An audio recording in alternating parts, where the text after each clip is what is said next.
Hi, this is Teddy, and today you're listening to Sarah Brafman, the Director of the D.C. Office and Senior Policy Counsel for a Better Balance, the Work and Family Legal Center on Two Broads Talking Politics. Get your vaccine and wear a mask.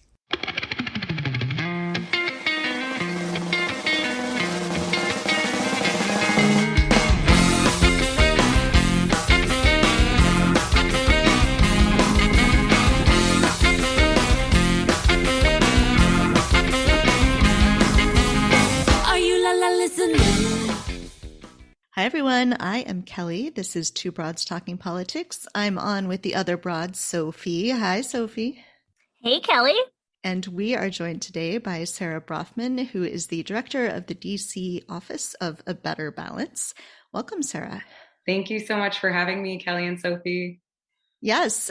So this episode is going up on a Monday morning, but we are talking the day after President Biden's address, the not State of the Union joint address to Congress. And it's an exciting time to be talking about families and family leave and exciting protections for us. So this is a fortuitous time to be talking. But let's start, Sarah, with tell us just a little bit about what a better balance is. And having said that, how do I find a better balance? Let's start with who a better balance is. So you can find us at abetterbalance.org, and we are a legal advocacy organization started 15 years ago by a group of women's rights lawyers. And our mission from day one has been to advance justice for workers so they can care about themselves, for themselves and their families without sacrificing their economic security. And in our founding documents, we talked about there being a care crisis in this country. And it's pretty exciting to see the rest of the country wake up to the need for paid leave, the need to center caregiving as integral to our economic stability and our economic future. So I have to say last night was a really big moment for us, because to hear the president say no one should have to choose between their family and a paycheck it just gave us the chills to hear that, because that's what we have been talking about for 15 years. Yeah, I think they panned in the feed I was watching, at least, to Senator Warren, and she gave this fist bump, and I was like, yes, that is, I think, how we are all feeling right now. So we are talking right now, it's as I mentioned, fortuitous timing, but in part we're talking now because this is the start of the launch of this week of action that you're doing for the Pregnant Workers Fairness Act, which is a big deal that has just been introduced to the Senate. So could you talk just what is the Pregnant Workers Fairness Act? And then we can talk some about what we can all do to make sure that it passes. Yeah. And so to take a step back and thinking about caregiving and working families, there are so many issues that we have to think about when we think about supporting working families.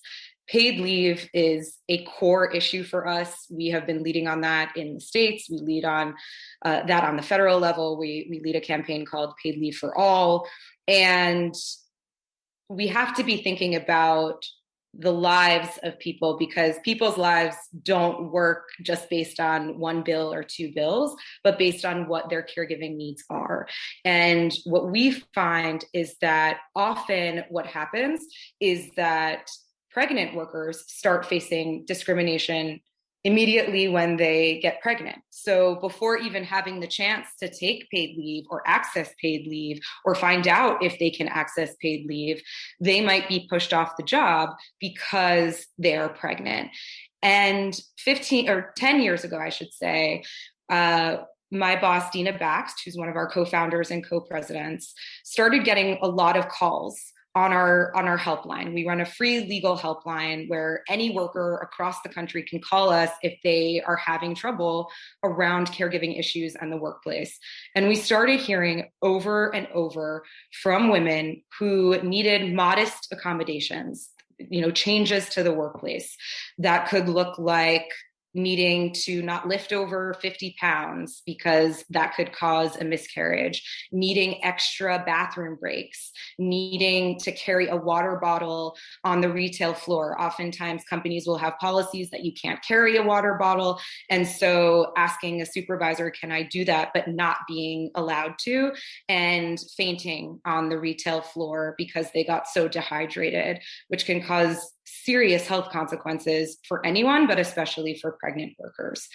And getting these calls was not only deeply disturbing to us, but as lawyers, we wanted to dive into that a little bit more. Why was it the case that pregnant workers were being pushed out of the workforce? Or why was it that they weren't getting accommodated and being forced to risk their health because they couldn't work without accommodations?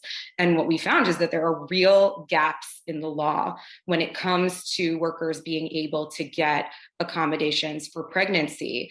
The Pregnancy Discrimination Act passed 40 years ago, but there is no affirmative right in that law to get accommodations. There's a very complicated standard, which I won't bore your listeners with. But what we found is that this law is not adequate for pregnant women who need accommodations on the job. And Congress really needs to step in and act to really fill those gaps.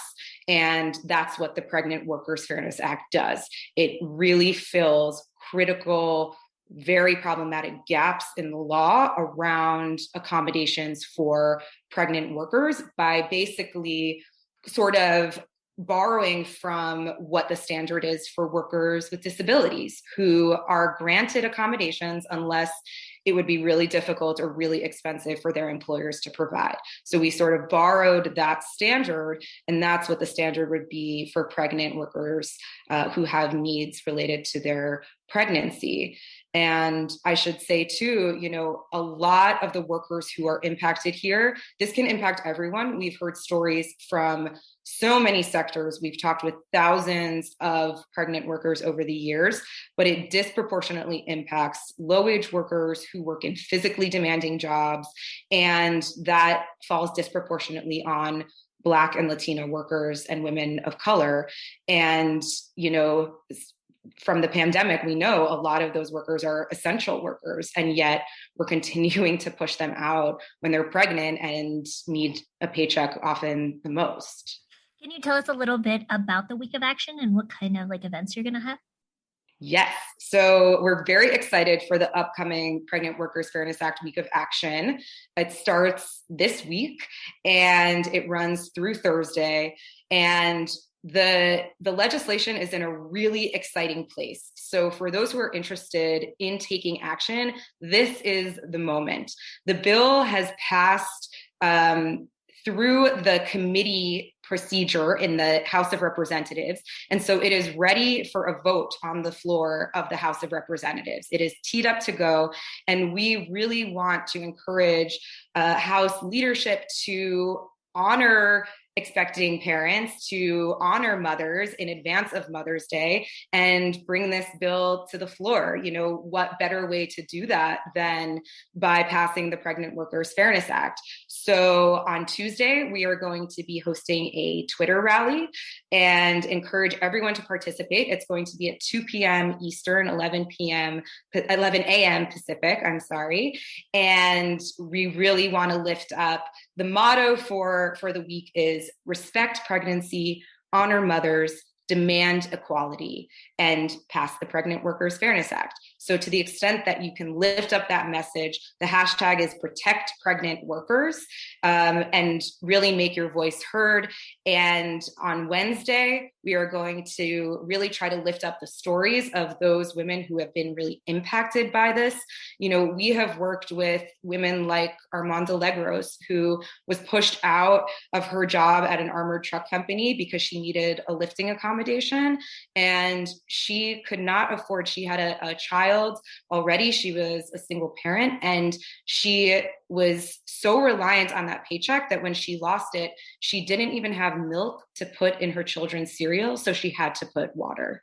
And it makes me almost tear up every single time I have to say that, because how is that happening in the United States of America right now? So on Wednesday, we are going to be lifting up the stories of workers like Armanda, and we encourage you to share your own story, because the more we talk about this issue, the more it comes out of the woodwork that this has happened to so many women in the workplace, or that they were too scared to even ask. And really having legislation is so that we change the culture in our society so that people don't feel afraid to ask for modest accommodations. They won't feel afraid to ask for what they need to stay healthy and working, because there's now, a federal law that supports them in doing that. So please share your story, uplift the stories that are shared, and make sure that legislators hear those stories. And the third thing we'll be doing is on Thursday, we're having a Take Action Day. And like I said, because the bill is really moving in the House, we're encouraging people to write to their congressional members, asking them to vote yes on this for a Mother's Day vote. And the other exciting thing is that the bill was introduced on Thursday, just this past Thursday, in the Senate with bipartisan support. And we really think this bill can get over the finish line and get signed into law by President Biden. So to the extent that you can also write to your senator asking that they co-sponsor the bill would be hugely impactful.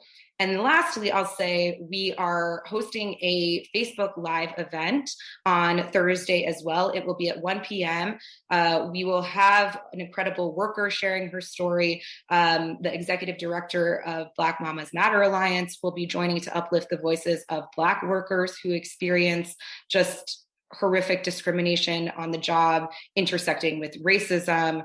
And our co-president, Dina Bax, will be there. We can expect congressional members to join.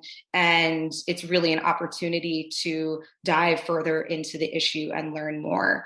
And then moving forward, it's really keeping the pressure on. This is an exciting moment, but it only happens if people make their voices heard. And we will continue to keep everyone updated. I encourage everyone to join a Better Balances mailing list. We send frequent updates and take actions and ways to keep people engaged, especially in your own state, because we also partner with state advocates as well, who can really help support this issue in your state specifically. You mentioned, I think the thing that is so exciting about this is that there is a bipartisan group introducing it in the Senate. We don't see that a whole lot in any legislation lately, so it is really interesting. And I think, do we think that these are the kinds of issues that we can finally maybe find some consensus, find some reaching across the aisle on? I mean, that pregnancy doesn't just affect Democrats or just affect Republicans. These sorts of issues, it seems like, could really be a way to build bridges and, showing compassion for pregnant workers seems like the kind of thing. I mean, do you see that? Clearly, there are some Republican senators, along with Democrats, who are signing on to that. Do you see that kind of groundswell of support? I do. I think that this bill is an incredible opportunity to join hands with Republicans and Democrats who can understand that being pregnant shouldn't mean the end of your career, that being pregnant shouldn't mean that you go to work and have to risk your health when you're pregnant, and that at the end of the day, we all want to see healthy mothers and healthy babies, and that is good for everyone, because this is the future generation, this is the current generation, and these are the people we all love and care for. And I'll say too that I think the more we can come together on this issue, the more we can also think about coming together on issues like paid leave, on issues like paid sick time, and and issues around breastfeeding, and all of the issues that can ensure working families don't have to be put in these impossible situations. And this is a huge start, and the Pregnant Workers Fairness Act will deeply impact people's lives. And we still need all of these other policies to get over the finish line. So having a place to start is incredibly important towards building places that we can also go together. So we discussed the Pregnant Workers Fairness Act. I'm wondering if we can talk a little bit about the American Families Act, which is proposing some paid family leave and some childcare assistance. I'm wondering if you can talk a little bit about that bill and sort of what you're hoping to see get passed in it. The American Families Plan is deeply exciting. It is, yet, the president's speech was the first time in American history that an American president has laid out a comprehensive paid leave program. We are one of not even a handful of nations that does not have a paid leave program, and we need to catch up. And President Biden recognizes that. And what that program looks like is 12 weeks of comprehensive paid family and medical leave. So that includes bonding with a new child. That includes time off to care for a seriously ill loved one. That includes time off to care for your own serious illness. And that it's really important because there's a lot of discussion about paid leave and what it looks like. But what's important to remember is that the president's plan is both really comprehensive, but also really accessible at the same time. It is feasible. We can get it done.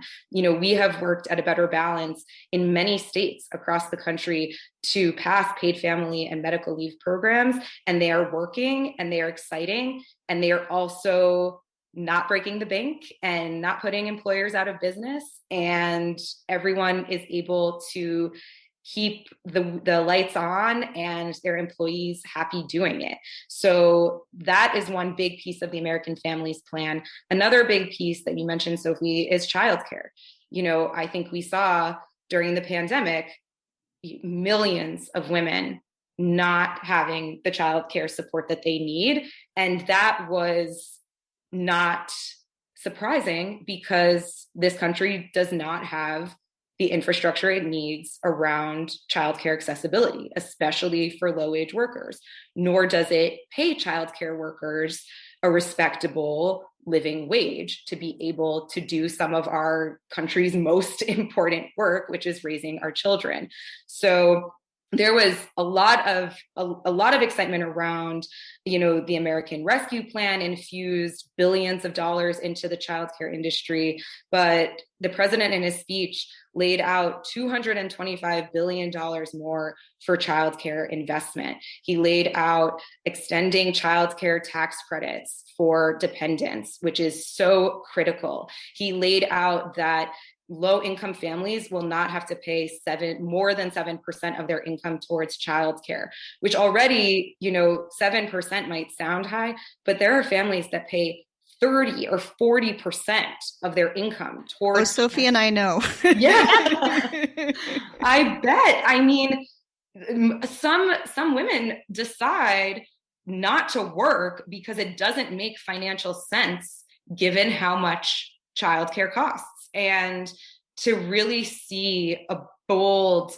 plan around how we are going to create a childcare infrastructure is so exciting and so needed. It's just so needed. You kind of ask yourself, how have we waited so long for this to come about? I think we all know the answer, and the past 4 years have been very difficult, a very uphill battle, but it is a new day. It is a new day, and we can get this done. I mean, what's important to remember about the American Families Plan is that the president lays out the plan and Congress needs to carry out the plan. So the work is really just beginning on that, and there will be so many opportunities to engage on this issue. So again, I really encourage folks to sign up for A Better Balance A Better Balance's listserv, you can go straight onto our website and really see, sign up for our email list, and you will get plenty of opportunities to engage. We promise not too many, but given where we are, it's just such an exciting time. I messaged one of our partners today, and I said, it almost feels like there's too much good news happening right now. It doesn't feel natural that there's so many good things happening. So I'm kind of waiting for the other shoe to drop. But I think at the same time, that good news has to be buttressed by hard work. And we are not there. None of these exciting ideas that have been put out there are policies yet. They're just ideas. And so it takes a critical mass of people coming forward and saying, yes, we need this. Yes, we need this. Yes, we need this to actually get it over the finish line, because that is policy. Policy is putting out the ideas and getting them over the finish line. Yeah, it is so exciting. It would be so life-changing. I mean, this is another thing that, of course, disproportionately affects people who are in poverty. It disproportionately affects people of color, but, people who work middle-class office jobs like me, like Sophie, are absolutely affected. I mean, my second child, I went back to work after 9 weeks. I couldn't afford to stay home any longer.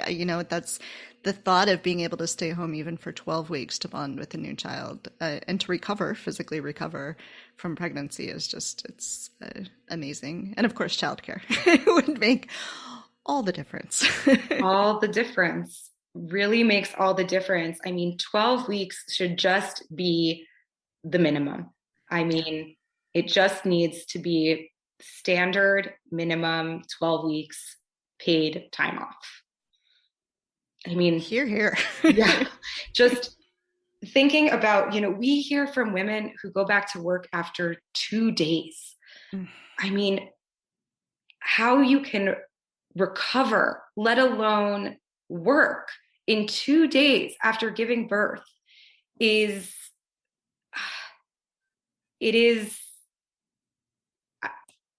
inhumane. It's inhumane. I wanted to, it's inhumane. It is inhumane. And it is, bringing children into the world is an incredible thing that needs to be honored so deeply. And we just ignore it and pretend like, you shouldn't have to, everything should just be fine. The minute you give birth, and you should get back into the workforce. And that can't be the case. That just can't be the case. Well, we have an army of moms listening, so hopefully you are all taking notes and will go sign up for the Better Balance email list. So we all know exactly what actions we need to take. So Sarah, remind us of the website and how people can find out more. The website is abetterbalance.org. I think a lot of people sometimes think it's Better Balance, but it's A Better Balance. And you will find information right on the homepage about how to sign up for our listserv and about the Pregnant Workers Fairness Act Week of Action. So we definitely look forward to seeing you in the digital world. Excellent. Sarah, is there anything else that you wanted to talk about today? I want to thank you both, because I know that you both have day jobs in addition to this podcast. And we often talk about the second shift, but you all do a third shift. So I am really just incredibly impressed and thankful that you invited me onto the show today, and want to recognize both the paid and unpaid work that you both do. Yeah, thanks. Well, thank you. And thank you so much for the work that you are doing. I'm sure as a lawyer, you could make more money somewhere else, but I am so thrilled that you do this kind of work. It's just so needed, and you're having such excellent results now. So that's really exciting.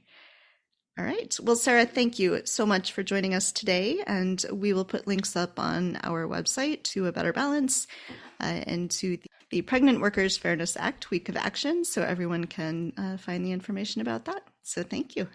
Thank you so much. Thank you for listening to Two Broads Talking Politics, part of the Dimcast Podcast Network.